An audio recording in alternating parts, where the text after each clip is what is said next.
وما أصابكم من مصيبة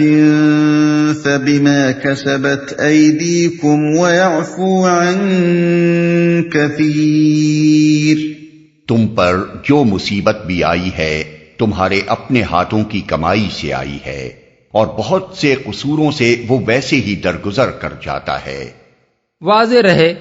کہ یہاں تمام انسانی مصائب کی وجہ بیان نہیں کی جا رہی ہے، بلکہ روئے سخن ان لوگوں کی طرف ہے جو اس وقت مکہ معظمہ میں کفر و نافرمانی کا ارتکاب کر رہے تھے.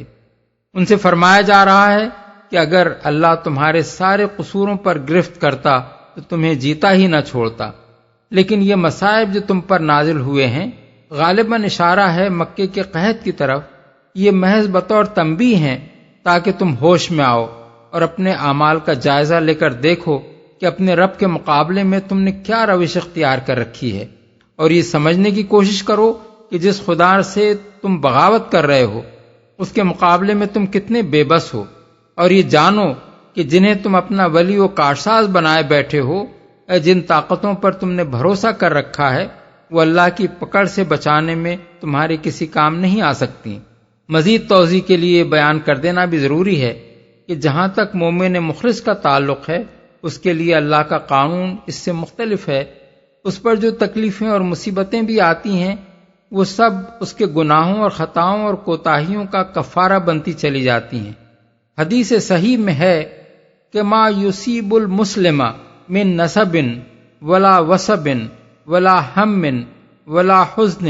ولا اذن ولا غم حتی الشوکۃ یشاکھها الا کفر اللہ بہا من خطایاہ. بخاری و مسلم. مسلمان کو جو رنج اور دکھ اور فکر اور غم اور تکلیف اور پریشانی بھی پیش آتی ہے، حتیٰ کہ ایک کانٹا بھی اگر اس کو چبھتا ہے تو اللہ اس کو اس کی کسی نہ کسی خطا کا کفارہ بنا دیتا ہے. رہے وہ مصائب جو اللہ کی راہ میں اس کا کلمہ بلند کرنے کے لیے کوئی مومن برداشت کرتا ہے تو وہ محض کوتاہیوں کا کفارہ ہی نہیں ہوتے بلکہ اللہ کے ہاں ترقی درجات کا ذریعہ بھی بنتے ہیں. ان کے بارے میں یہ تصور کرنے کی کوئی گنجائش نہیں ہے کہ وہ گناہوں کی سزا کے طور پر نازل ہوتے ہیں. وما انتم بمعجزین فی الارض وما لکم من دون اللہ من ولی ولا نصیر. تم زمین میں اپنے خدا کو عاجز کر دینے والے نہیں ہو، اور اللہ کے مقابلے میں تم کوئی حامی و ناصر نہیں رکھتے. وَمِنْ آيَاتِهِ الْجَوَارِ فِي الْبَحْرِ كَالْأَعْلَامِ إِنْ يَشَأْ يُسْكِنِ الرِّيحَ فَيَظْلَلْنَ رَوَاكِدَ عَلَى ظَهْرِهِ إِنَّ فِي ذَلِكَ لَآيَاتٍ لِكُلِّ صَبَّارٍ شَكُورٍ. أَوْ يُوبِقَهُنَّ بِمَا كَسَبُوا وَيَعْفُ عَنْ كَثِيرٍ. وَيَعْلَمَ الَّذِينَ يُجَادِلُونَ فِي آيَاتِنَا مَا لَهُم مِّن محیص. اس کی نشانیوں میں سے ہیں یہ جہاز جو سمندر میں پہاڑوں کی طرح نظر آتے ہیں. اللہ جب چاہے ہوا کو ساکن کر دے اور یہ سمندر کی پیٹھ پر کھڑے کے کھڑے رہ جائیں. اس میں بڑی نشانیاں ہیں ہر اس شخص کے لیے جو کمال درجہ صبر و شکر کرنے والا ہو، یا ان پر سوار ہونے والوں کے بہت سے گناہوں سے درگزر کرتے ہوئے ان کے چند ہی کرتوتوں کی پاداش میں انہیں ڈبو دے، اور اس وقت ہماری آیات میں جھگڑے کرنے والوں کو پتہ چل جائے کہ ان کے لیے کوئی جائے پناہ نہیں ہے. صبر و شکر کرنے والا ہو. صبر کرنے والے سے مراد وہ شخص ہے جو اپنے نفس کو قابو میں رکھے اور اچھے اور برے تمام حالات میں بندگی کے رویے پر ثابت قدم رہے، جس کا حال یہ نہ ہو کہ اچھا وقت آئے تو اپنی ہستی کو بھول کر خدا سے باغی اور بندوں کے حق میں ظالم بن جائے،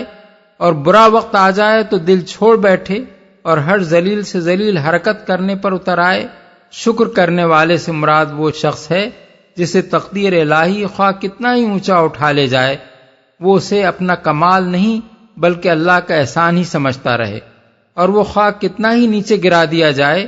اس کی نگاہ اپنی محرومیوں کی بجائے ان نعمتوں پر ہی مرکوز رہے جو برے سے برے حالات میں بھی آدمی کو حاصل رہتی ہیں، اور خوشحالی و بدحالی دونوں حالتوں میں اس کی زبان اور اس کے دل سے اپنے رب کا شکر ہی ادا ہوتا رہے۔ کوئی جائے پناہ نہیں ہے۔ قریش کے لوگوں کو اپنے تجارتی کاروبار کے سلسلے میں حبش اور افریقہ کے ساحلی علاقوں کی طرف بھی جانا ہوتا تھا، اور ان سفروں میں وہ بادبانی جہازوں اور کشتیوں پر بحر احمر سے گزرتے تھے، جو ایک بڑا خطرناک سمندر ہے۔ اس میں اکثر طوفان اٹھتے رہتے ہیں اور زیرآب چٹانیں کثرت سے ہیں جن سے طوفان کی حالت میں ٹکرا جانے کا اندیشہ ہوتا ہے۔ اس لیے جس کیفیت کا نقشہ اللہ تعالیٰ نے یہاں کھینچا ہے اسے قریش کے لوگ اپنے ذاتی تجربات کی روشنی میں پوری طرح محسوس کر سکتے تھے۔ فما اوتیتم من شیء فمتاع الحیاة الدنیا وما عند اللہ خیر وابقى وما عند اللہ خیر وابقى للذین آمنوا وعلى ربهم يتوکلون والذین یجتنبون کبائر الاثم والفواحش وإذا ما غضبوا هم یغفرون۔ جو کچھ بھی تم لوگوں کو دیا گیا ہے وہ محض دنیا کی چند روزہ زندگی کا سر و سامان ہے، اور جو کچھ اللہ کے ہاں ہے وہ بہتر بھی ہے اور پائیدار بھی۔ وہ ان لوگوں کے لیے ہے جو ایمان لائے ہیں اور اپنے رب پر بھروسہ کرتے ہیں، جو بڑے بڑے گناہوں اور بے حیائی کے کاموں سے پرہیز کرتے ہیں، اور اگر غصہ آ جائے تو درگزر کر جاتے ہیں۔ چند روزہ زندگی کا سر و سامان ہے، یعنی یہ کوئی ایسی چیز نہیں ہے جس پر آدمی پھول جائے۔ بڑی سے بڑی دولت بھی جو دنیا میں کسی شخص کو ملی ہے ایک تھوڑی سی مدت ہی کے لیے ملی ہے،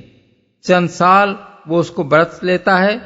اور پھر سب کچھ چھوڑ کر دنیا سے خالی ہاتھ رخصت ہو جاتا ہے۔ پھر وہ دولت بھی چاہے بہی کھاتوں میں کتنی ہی بڑی ہو، عملاً اس کا ایک قلیل سا حصہ ہی آدمی کے اپنے استعمال میں آتا ہے۔ اس مال پر اترانا کسی ایسے انسان کا کام نہیں ہے جو اپنی اور اس مال و دولت کی اور خود اس دنیا کی حقیقت کو سمجھتا ہو۔ بہتر بھی ہے اور پائیدار بھی، یعنی وہ دولت اپنی نوعیت و کیفیت کے لحاظ سے بھی اعلیٰ درجے کی ہے، اور پھر وقتی و عارضی بھی نہیں ہے بلکہ ابدی اور لازوال ہے۔ اپنے رب پر بھروسہ کرتے ہیں۔ اللہ پر توکل کو یہاں ایمان لانے کا لازمی تقاضا اور آخرت کی کامیابی کے لیے ایک ضروری وصف قرار دیا گیا ہے۔ توکل کے معنی یہ ہیں کہ اولاً آدمی کو اللہ تعالیٰ کی رہنمائی پر کامل اعتماد ہو، اور وہ یہ سمجھے کہ حقیقت کا جو علم، اخلاق کے جو اصول، حلال و حرام کے جو حدود، اور دنیا میں زندگی بسر کرنے کے لیے جو قواعد و ضوابط اللہ نے دیے ہیں وہی برحق ہیں، اور انہی کی پیروی میں انسان کی خیر ہے۔ ثانیاً آدمی کا بھروسہ اپنی طاقت، قابلیت، اپنے ذرائع و وسائل، اپنی تدابیر اور اللہ کے سوا دوسروں کی امداد و اعانت پر نہ ہو، بلکہ وہ پوری طرح یہ بات ذہن نشین رکھے کہ دنیا اور آخرت کے ہر معاملے میں اس کی کامیابی کا اصل انحصار اللہ کی توفیق و تائید پر ہے، اور اللہ کی توفیق و تائید کا وہ اسی صورت میں مستحق ہو سکتا ہے جب وہ اس کی رضا کو مقصود بنا کر اس کے مقرر کیے ہوئے حدود کی پابندی کرتے ہوئے کام کرے۔ ثالثاً آدمی کو ان وعدوں پر پورا بھروسہ ہو جو اللہ تعالیٰ نے ایمان و عمل صالح کا رویہ اختیار کرنے والے اور باطل کے بجائے حق کے لیے کام کرنے والے بندوں سے کیے ہیں، اور انہی وعدوں پر اعتماد کرتے ہوئے وہ ان تمام فوائد اور منافع اور لذائذ کو لات مار دے جو باطل کی راہ پر جانے کی صورت میں اسے حاصل ہوتے نظر آتے ہوں، اور ان سارے نقصانات اور تکلیفوں اور محرومیوں کو انگیز کر جائے جو حق پر استقامت کی وجہ سے اس کے نصیب میں آئیں۔ توکل کے معنی کی اس تشریح سے یہ بات واضح ہو جاتی ہے کہ ایمان کے ساتھ اس کا کتنا گہرا تعلق ہے، اور اس کے بغیر جو ایمان محض خالی خولی اعتراف و اقرار کی حد تک ہو، اس سے وہ شاندار نتائج کیوں نہیں حاصل ہو سکتے جن کا وعدہ ایمان لا کر توکل کرنے والوں سے کیا گیا ہے۔ درگزر کر جاتے ہیں، یعنی وہ غسیل اور جھلے نہیں ہوتے بلکہ نرمخو اور دھیمے مزاج کے لوگ ہوتے ہیں۔ ان کی سرشت انتقامی نہیں ہوتی بلکہ وہ بندگان خدا سے درگزر اور چشم پوشی کا معاملہ کرتے ہیں، اور کسی بات پر غصہ آ بھی جاتا ہے تو اسے پی جاتے ہیں۔ یہ وصف انسان کی بہترین صفات میں سے ہے جسے قرآن مجید میں نہایت قابل تعریف قرار دیا گیا ہے۔ سورہ آل عمران آیت 134، اور رسول اللہ صلی اللہ علیہ وسلم کی کامیابی کے بڑے اسباب میں شمار کیا گیا ہے۔ آل عمران 159۔ حدیث میں حضرت عائشہ کا بیان ہے کہ ما انتقم رسول اللہ صلی اللہ علیہ وسلم لنفسہ فی شیء قط الا ان تنتہک حرمت اللہ۔ بخاری و مسلم۔ رسول اللہ صلی اللہ علیہ وسلم نے کبھی اپنی ذات کے لیے انتقام نہیں لیا، البتہ جب اللہ کی حرمتوں میں سے کسی حرمت کی ہتک کی جاتی تب آپ سزا دیتے تھے۔ والذین استجابوا لربهم وأقاموا الصلاة وأمرهم شورى بينهم ومما رزقناهم ينفقون والذین اذا اصابهم البغی هم ينتصرون۔ جو اپنے رب کا حکم مانتے ہیں، نماز قائم کرتے ہیں، اپنے معاملات آپس کے مشورے سے چلاتے ہیں، ہم نے جو کچھ بھی رزق انہیں دیا ہے اس میں سے خرچ کرتے ہیں، اور جب ان پر زیادتی کی جاتی ہے تو اس کا مقابلہ کرتے ہیں، رب کا حکم مانتے ہیں۔ لفظی ترجمہ ہوگا اپنے رب کی پکار پر لبیک کہتے ہیں، یعنی جس کام کے لیے بھی اللہ بلاتا ہے اس کے لیے دوڑ پڑتے ہیں، اور جس چیز کی بھی اللہ دعوت دیتا ہے اسے قبول کرتے ہیں۔ معاملات آپس کے مشورے سے چلاتے ہیں۔ اس چیز کو یہاں اہل ایمان کی بہترین صفات میں شمار کیا گیا ہے، اور سورہ آل عمران کی آیت 159 میں اس کا حکم دیا گیا ہے۔ اس بنا پر مشاورت اسلامی طرز زندگی کا ایک اہم ستون ہے، اور مشورے کے بغیر اجتماعی کام چلانا نہ صرف جاہلیت کا طریقہ ہے بلکہ اللہ کے مقرر کیے ہوئے ضابطے کی صریح خلاف ورزی ہے۔ مشاورت کو اسلام میں یہ اہمیت کیوں دی گئی ہے، اس کے وجوہ پر اگر غور کیا جائے تو 3 باتیں واضح طور پر ہمارے سامنے آتی ہیں۔ ایک یہ کہ جس معاملے کا تعلق 2 یا زائد آدمیوں کے مفاد سے ہو، اس میں کسی ایک شخص کا اپنی رائے سے فیصلہ کر ڈالنا اور دوسرے متعلق اشخاص کو نظر انداز کر دینا زیادتی ہے۔ مشترک معاملات میں کسی کو اپنی منمانی چلانے کا حق نہیں ہے۔ انصاف کا تقاضا یہ ہے کہ ایک معاملہ جتنے لوگوں کے مفاد سے تعلق رکھتا ہو اس میں ان سب کی رائے لی جائے، اور اگر وہ کسی بہت بڑی تعداد سے متعلق ہو تو ان کے معتمد علیہ نمائندوں کو شریک مشورہ کیا جائے۔ دوسرے یہ کہ انسان مشترک معاملات میں اپنی منمانی چلانے کی کوشش یا تو اس وجہ سے کرتا ہے کہ وہ اپنی ذاتی اغراض کے لیے دوسروں کا حق مارنا چاہتا ہے، یا پھر اس کی وجہ یہ ہوتی ہے کہ وہ اپنے آپ کو بڑی چیز اور دوسروں کو حقیر سمجھتا ہے۔ اخلاقی حیثیت سے یہ دونوں صفات یکساں قبیح ہیں،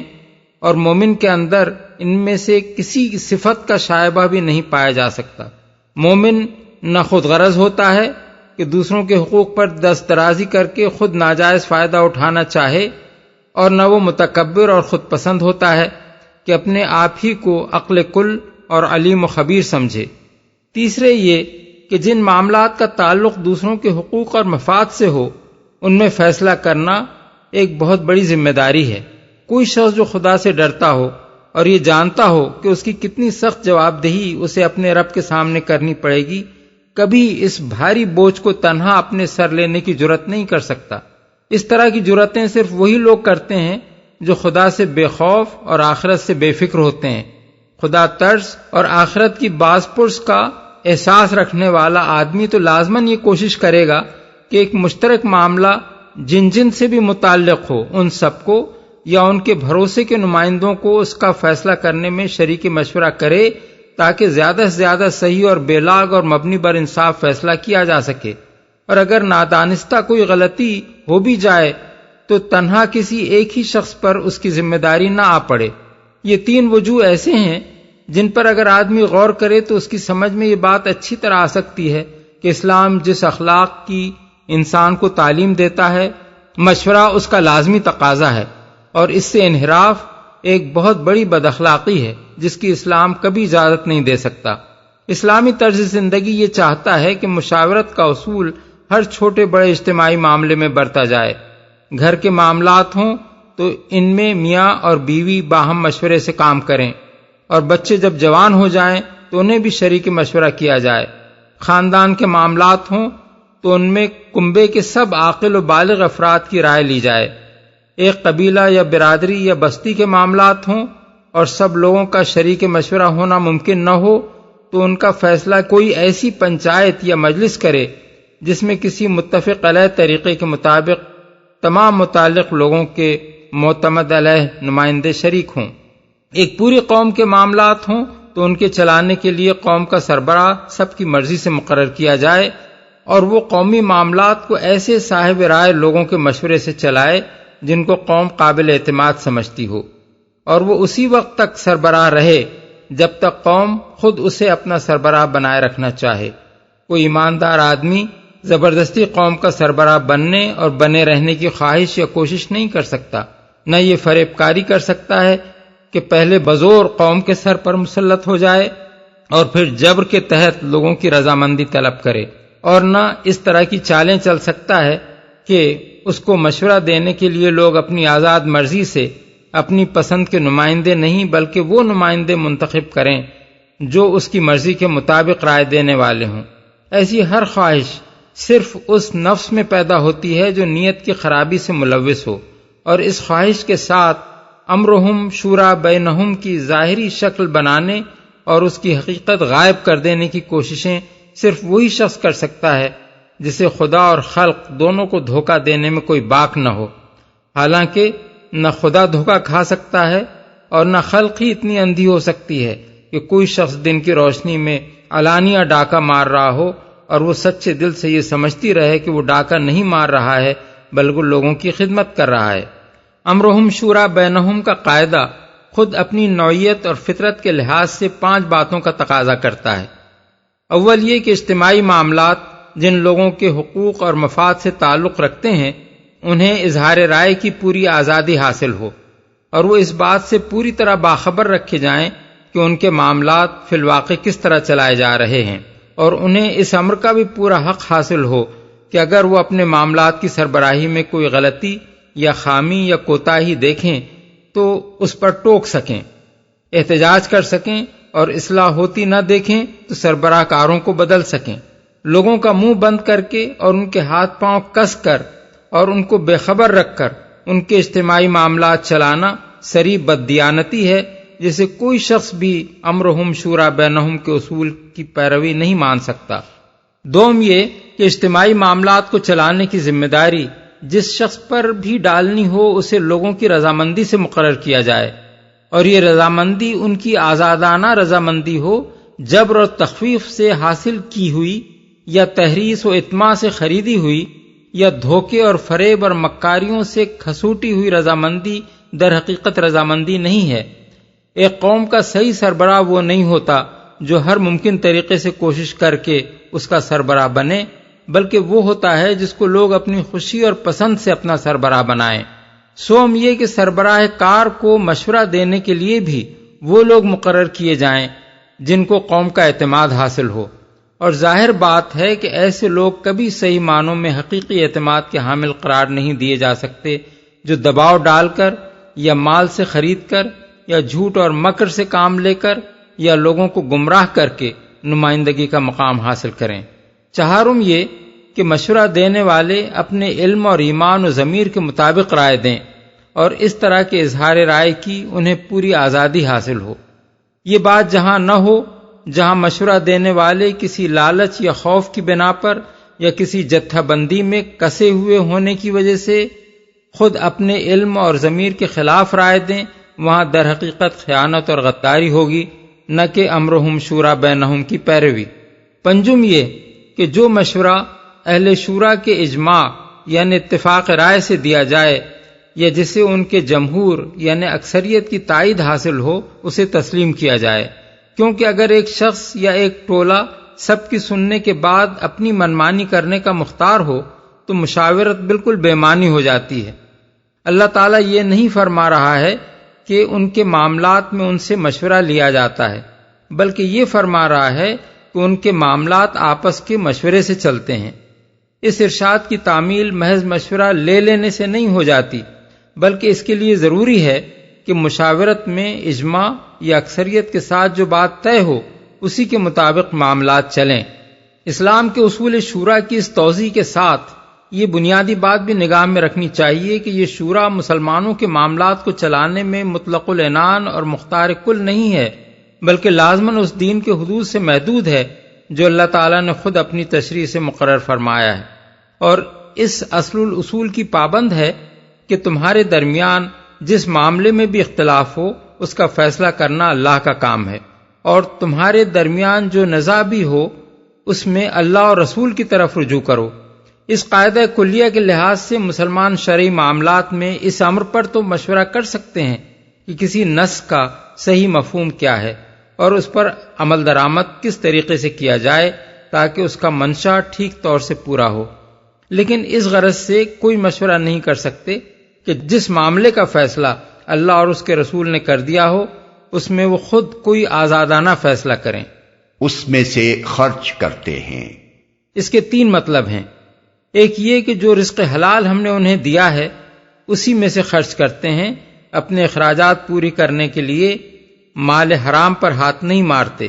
دوسرے یہ کہ ہمارے دیے ہوئے رزق کو سینت کر نہیں رکھتے بلکہ اسے خرچ کرتے ہیں۔ تیسرے یہ کہ جو رزق انہیں دیا گیا ہے اس میں سے راہ خدا میں بھی خرچ کرتے ہیں، سب کچھ اپنی ہی ذات کے لیے وقف نہیں کر دیتے۔ پہلے مطلب کی بنیاد یہ ہے کہ اللہ تعالیٰ صرف رزق حلال و طیب ہی کو اپنے دیے ہوئے رزق سے تعبیر فرماتا ہے، ناپاک و حرام طریقوں سے کمائے ہوئے رزق کو وہ اپنا رزق نہیں کہتا۔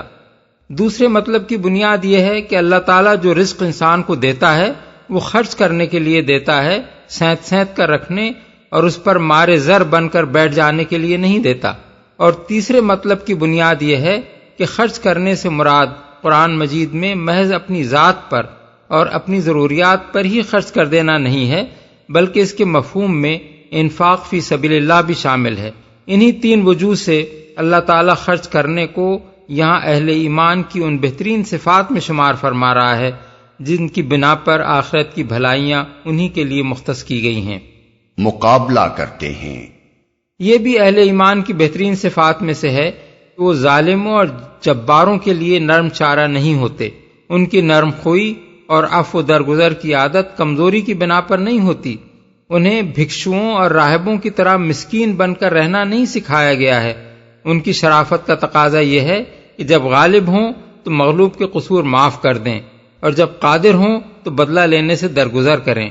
اور جب کسی زیردست یا کمزور آدمی سے کوئی خطا سرزد ہو جائے تو اس سے چشم پوشی کر جائیں، لیکن جب کوئی طاقتور اپنی طاقت کے ضام میں ان پر دست درازی کرے تو ڈٹ کر کھڑے ہو جائیں اور اس کے دانت کھٹے کر دیں۔ مومن کبھی ظالم سے نہیں دبتا اور متکبر کے آگے نہیں جھکتا۔ اس قسم کے لوگوں کے لیے وہ لوہے کا چنا ہوتا ہے جسے چبانے کی کوشش کرنے والا اپنا ہی جبڑا توڑ لیتا ہے۔ وَجَزَاءُ سَيِّئَةٍ سَيِّئَةٌ مِثْلُهَا فَمَنْ عَفَا وَأَصْلَحَ فَأَجْرُهُ عَلَى اللَّهِ إِنَّهُ لَا يُحِبُّ الظَّالِمِينَ۔ برائی کا بدلہ ویسی ہی برائی ہے، پھر جو کوئی معاف کر دے اور اصلاح کرے اس کا اجر اللہ کے ذمے ہے۔ اللہ ظالموں کو پسند نہیں کرتا۔ برائی کا بدلہ، یہاں سے آخر پیراگراف تک کی پوری عبارت آیت ما سبق کی تشریح کے طور پر ہے۔ برائی ہے، یہ پہلا اصولی قاعدہ ہے جسے بدلہ لینے میں ملحوظ رکھنا ضروری ہے۔ بدلے کی جائز حد یہ ہے کہ جتنی برائی کسی کے ساتھ کی گئی ہو اتنی ہی برائی وہ اس کے ساتھ کر لے، اس سے زیادہ برائی کرنے کا وہ حق نہیں رکھتا۔ اجر اللہ کے ذمے ہے۔ یہ دوسرا قاعدہ ہے۔ اس کا مطلب یہ ہے کہ زیادتی کرنے والے سے بدلہ لے لینا اگرچہ جائز ہے، لیکن جہاں معاف کر دینا اصلاح کا موجب ہو سکتا ہو وہاں اصلاح کی خاطر بدلہ لینے کے بجائے معاف کر دینا زیادہ بہتر ہے۔ اور چونکہ یہ معافی انسان اپنے نفس پر جبر کر کے دیتا ہے، اس لیے اللہ تعالیٰ فرماتا ہے کہ اس کا اجر ہمارے ذمے ہے، کیونکہ تم نے بگڑے ہوئے لوگوں کی اصلاح کی خاطر یہ کڑوا گھونٹ پیا ہے۔ اللہ ظالموں کو پسند نہیں کرتا۔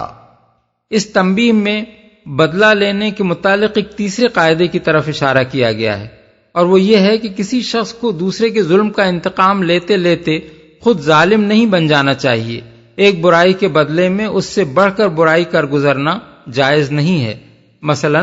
اگر کوئی شخص کسی کو ایک تھپڑ مارے تو وہ اسے ایک ہی تھپڑ مار سکتا ہے، لات گھونسوں کی اس پر بارش نہیں کر سکتا۔ اسی طرح گناہ کا بدلہ گناہ کی صورت میں لینا درست نہیں ہے۔ مثلا کسی شخص کے بیٹے کو اگر کسی ظالم نے قتل کیا ہے تو اس کے لیے یہ جائز نہیں ہے کہ جا کر اس کے بیٹے کو قتل کر دے، یا کسی شخص کی بہن یا بیٹی کو اگر کسی کمینہ انسان نے خراب کیا ہے تو اس کے لیے یہ حلال نہیں ہو جائے گا کہ وہ اس کی بیٹی یا بہن سے زنا کرے۔ وَلَمَنِ انتصر بعد ظلمه فأولئك ما عليهم من سبيل إنما السبيل على الذين يظلمون الناس ويبغون في الأرض بغير الحق أولئك لهم عذاب أليم وَلَمَن